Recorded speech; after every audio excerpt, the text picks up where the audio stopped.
Hey, what up everybody, Mark here, and the Rimtrix rims that we did on a Kickstarter actually just came in. These guys just came in right here. I guess they're supposed to be just a different look without having sacrificing the efficiency on here. I don't even remember what I paid on the Kickstarter. It might have been like $125 or something around that range for them, but it was relatively inexpensive. This is it right there. So the lug nuts are actually not functional on the outside right here. They're just going to be covered just like the aero covers do. So let's get one of these installed and see what it looks like, and I'll share it along with you. All right, so here it is right here. This is how they attach. They've got this little like T-shape right here, and we're going to slide it on. And we've got the lug nut covers off of this wheel here, and the only thing we got to do is take off the T emblem. And we're going to get this guy off of here. Just slide back there just a little bit. Now, when you put these on, it's going to go on just like your aero covers do. I do have a little bit of road rash on these rims here for that, and I think this is going to cover that up.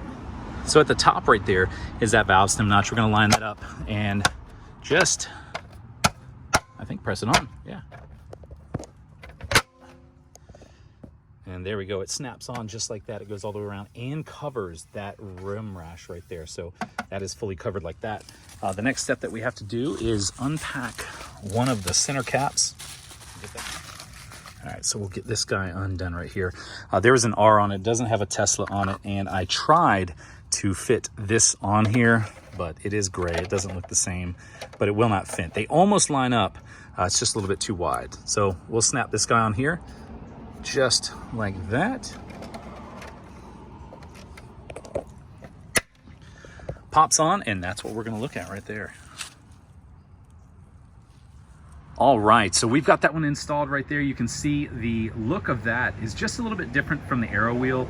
I think this one is, like I said, it's just a little bit different look, and it's not going to sacrifice any of the range. I will be able to test it, but it is so negligible. It's like very, very subtle, and it's hard to tell when you're on the interstate and you have the aero wheels on or off with your watts per mile there. I can't really tell on screen, but that's what it looks like. And as you know, the aero wheels from behind without the covers on look like that, and that's what the new look looks like. I think it's pretty cool to give it a little bit different of a look and not too expensive, but that's it for now. We'll see you guys again soon. Thanks for watching this video here. The Kickstarter pack was delivered, and that's them.